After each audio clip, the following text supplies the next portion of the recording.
नमस्कार। हम हितोपदेश के मित्रलाभ प्रकरण का अध्ययन कर रहे हैं, जिसमें कथा 1 का अध्ययन जारी है। आगे देखेंगे। सा बंधुर्यो विपन्नानाम आपत उद्धरण क्षमा नातु भीत परित्राण वस्तु उपालंब पंडितः। कह रहे हैं या विपन्ना नाम, या जो विपन्ना नाम विपत्तिग्रस्त जो व्यक्ति हैं या मित्र जो है या व्यक्ति जो है, उसके आपत उद्धरण क्षमा, आपत्ति जो है उसको उद्धरण करने में या निकालने में जो क्षमा सामर्थ्यवान होता है या आपत्तियों से उद्धार करने में समर्थ होता है, भीत परित्राण वस्तु उपालंब पंडितः। भीत परित्राण वस्तु विपत्तिग्रस्त जनों की रक्षा के कार्य में उलाहना या तिरस्कार में कुशल होता है, ना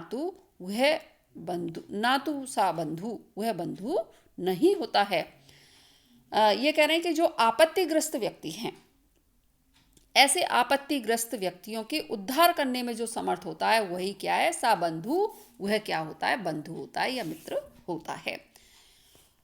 किंतु जो भीत परित्राण वस्तु उपालंब पंडिता, जो भीत डर करके परित्राण वस्तु उपालंब पंडिता, जो रक्षा करने में सहायक ना होकर के उपालंबन देता है, उलाहना देता है, बाधा डालता है, ऐसा व्यक्ति जो है वो कैसा होता है, बंधु तुल्य नहीं होता है। आपत्तियों से बचाने वाला जो व्यक्ति है वही सच्चा बंधु होता है, किंतु वह बंधु नहीं होता जो कि विपत्तियों में पड़े लोगों की रक्षा के लिए कोई उपाय कार्य नहीं करता है। अतः दूसरों का तिरस्कार करे अथवा दूसरों को जो क्या देता है, उलाहना देता है, उलाहना देने में अपनी क्या दिखाता है, कुशलता दिखाता है, ऐसा व्यक्ति कभी किसी का मित्र नहीं हो सकता है, वह शत्रु तुल्य ही होता है। वस्तु धन उपालंब, यहां पर बच्चों दीर्घ संधि है। आगे देखिए, विपत्ति काले विस्मय एव का पुरुष लक्षणम। विपत्ति काल में अथवा आपत्ति काल में विस्मय करना या व्याकुल होना कायर पुरुषों का लक्षण होता है। तद अत्र धैर्यम अवलंब्य प्रतिकारश्चिंत्यताम। अतएव उस समय, किस समय, जब विपत्ति का समय हो, तब धैर्य धारण करके उसके प्रतिकार, उसको दूर करने का हमें क्या करना चाहिए, चिंतन करना चाहिए। यतः, क्योंकि, श्लोक देखिए, विपत्ति धैर्यम अथ अभ्युदय क्षमा सदसी वाक् पटुता युधि विक्रमः यशसि च अभिरुचि व्यसनम श्रुतौ प्रकृति सिद्धम इदम ही महात्मनाम। कि जो महात्मनाम, जो महापुरुष हैं, वो कैसे होते हैं, उनके प्रकृति सिद्ध कुछ गुण होते हैं। वो क्या है, विपत्ति धैर्यम, विपत्ति काल में वे धैर्य को बनाए रखते हैं। जो सामान्य व्यक्ति होता है वह विपत्ति काल आते ही कैसा हो जाता है, अधीर हो जाता है, भयभीत हो जाता है, डर जाता है कि अब इस विपत्ति का किस तरह से निवारण होगा। लेकिन जो महापुरुष हैं वे विपत्ति काल में धैर्य धारण करते हुए उस विपत्ति को दूर करने का क्या करते हैं, उपाय तलाशते हैं। इसी तरह से अभ्युदय क्षमा, जब अभ्युदय काल होता है अथवा जो जब आपके पास, उनके पास क्या होती है, अभ्युदय यानी धन की अवस्था होती है या उन्नति की अवस्था होती है, तब वो कैसे रहते हैं, क्षमाशील रहते हैं। और जबकि सामान्य प्राणी जो होता है कैसा होता है, वो उद्धत हो जाता है, घमंडी हो जाता है। सदसी वाक् पटुता, और जो सभा स्थल है उसमें वाक् चातुर्य का परिचय देते हैं। युधि विक्रमः, युद्ध क्षेत्र में पराक्रम का परिचय देते हैं। यशसि च अभिरुचि, और उनकी अभिरुचि जो इच्छा है वो किस में रहती है, यश प्राप्ति में उनकी रुचि रहती है। श्रुतौ व्यसनम, और उनका व्यसन क्या होता है, श्रुतौ, जो वेद आदि हैं उनका अध्ययन करने में उनका व्यसन रहता है, रुचि रहती है। ये जो हैं महापुरुषों की क्या है, प्रकृति प्रदत्त गुण होते हैं। अर्थात विपत्ति में धैर्य रखना, संपत्ति प्राप्त हो जाने पर क्षमाशील रहना, सभा में बोलने की चतुरता का होना, संग्राम में पराक्रमशील होना, कीर्ति में अभिरुचि का होना और शास्त्र अध्ययन में आसक्ति का होना। महापुरुषों में यह सब स्वभाव सिद्ध गुण होते हैं, अर्थात महापुरुषों में ये सब गुण जन्मजात ही होते हैं। इसमें अथ धन अभ्युदय, यहाँ पर आपकी दीर्घ संधि है बच्चों। यस सी चा अभिरुचि, चा धन अभिरुचि, यहाँ पर आपकी दीर्घ संधि है। अभिरुचि धन व्यसनम, रुचि धन व्यसनम, यहाँ विसर्ग संधि है। श्रुतौ शब्द जो है बच्चों वेदों के लिए आया है, क्योंकि कहा जाता है कि वेद आदि जो हैं सबसे पहले हमने क्या है श्रवण के माध्यम से ही हमें प्राप्त हुए या कर्ण परंपरा से हमें प्राप्त हुए हैं। कहा जाता है कि ये ब्रह्मा के मुख से निसृत हुए थे। ये महापुरुषों के इसमें लक्षण बताए गए हैं। आगे देखिए, संपदि यस्य न हर्षो विपति विषादो रणे च भीरुत्वम न भुवन त्रय तिलकम जनयति जननी सुतम विरलमम। क्या करें? संपत्ति यस्य हर्षहा न भवति, संपत्ति काल में जिसको हर्ष प्राप्त नहीं होता है, विपति विषादो रणे च भीरुत्वम, और विपत्ति काल में जो खेद को प्राप्त नहीं होता है, और रणे विरुत्तम, और रण में जो डरता नहीं है, तो भुवन त्रय तिलकम जनयति जननी सुतम विरलमम, तीनों लोगों के तिलक भूत ऐसे पुत्र को विरल जननियां ही उत्पन्न करती हैं, या बिल्ले ही पुत्र जो हैं ऐसी किसी माता के द्वारा उत्पन्न किए जाते हैं।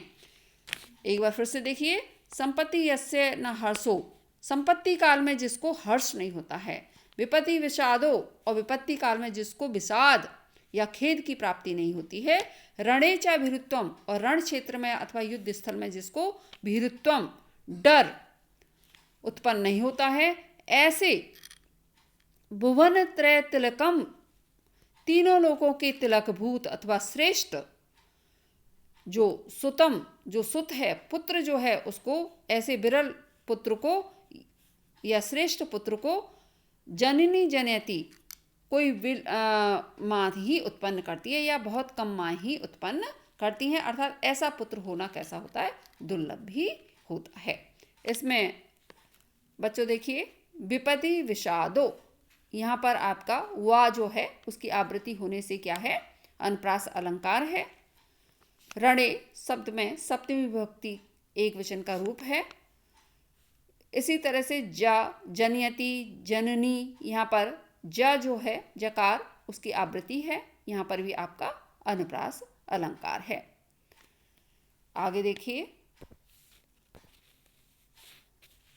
अन्यच्च, और भी, षड दोषः पुरुषेण इह हातव्या भूतिम इच्छता, निद्रा तंद्रा भयम क्रोध आलस्यम दीर्घ सूत्रता।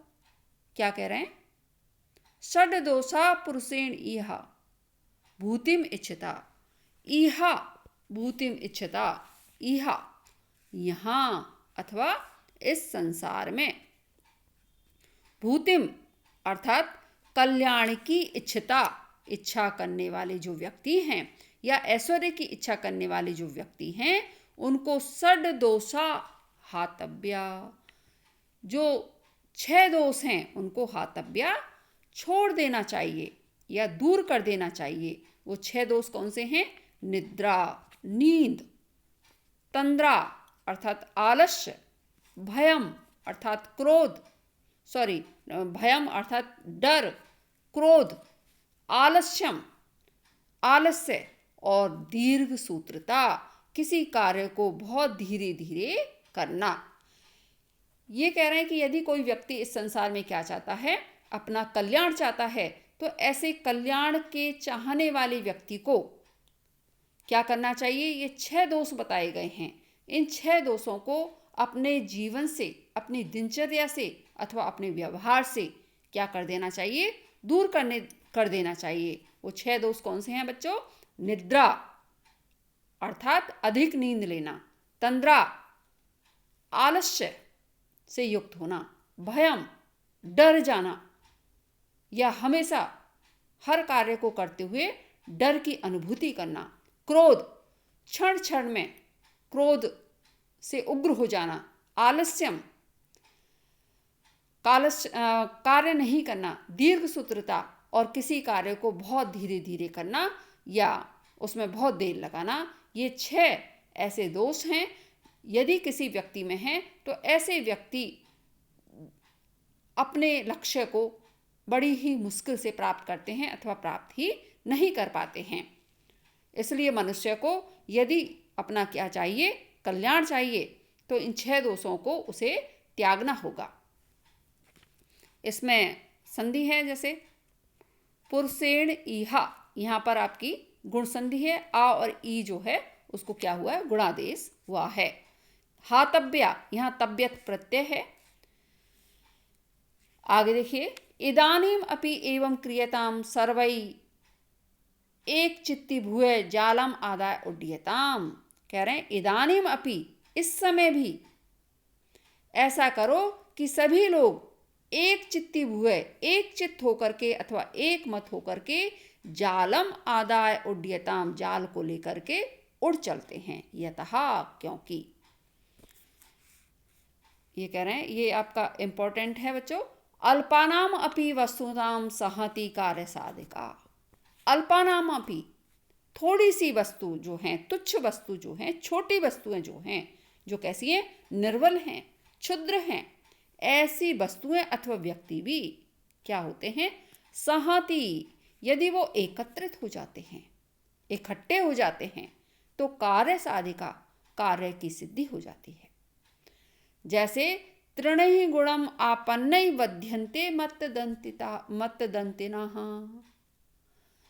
तृणहि गुणम आपन्नै, जो तृणई, तिनके हैं, तिनका कैसा होता है, तुच्छ होता है, जिसको जरा सा हाथ लगाओ टूट जाएगा। लेकिन वही तिनका जब गुणम आपन्नै, गुण में अर्थात रस्सी में आपन्नै प्राप्त हो जाता, बंध जाते हैं, यानी एक दूसरे से सारे लिपट जाते हैं, एक भूत हो जाते हैं, एक ही भूत हो जाते हैं। तो ऐसी उस रस्सी के द्वारा, तिनके से बनी हुई उस रस्सी के द्वारा मत्त दंतिनहा बध्यन्ते, जो मत वाले विशालकाय हाथी हैं वो भी बध्यन्ते, बांध लिए जाते हैं। इसी प्रकार से तुच्छ या अल्प या निर्बल व्यक्ति भी यदि क्या हो जाते हैं, सहति, एकत्रित हो जाते हैं, तो ऐसे व्यक्ति कार्य की सिद्धि प्राप्त कर लेते हैं। इसलिए जो कहा गया है कि संघे शक्ति कलौ युगे, जो कलयुग है उसमें संगठन में ही शक्ति है। यदि आप एकत्रित होकर के रहेंगे तो आपके बड़े बड़े कार्य भी क्या हो जाएंगे, सिद्ध हो जाएंगे। इसमें भी अल्पानाम अपि व्यंजन संधि है। अल्पानाम, वस्तुनाम, यहाँ आपकी षष्ठी विभक्ति बहुवचन का रूप है। तृणई धन गुणम, यहाँ आपकी विसर्ग संधि है। आपन्नै बध्यन्ते, यहाँ भी विसर्ग संधि है। इस वीडियो में इतना ही बच्चों, आगे का अध्ययन अगले वीडियो में करेंगे। तब तक के लिए धन्यवाद।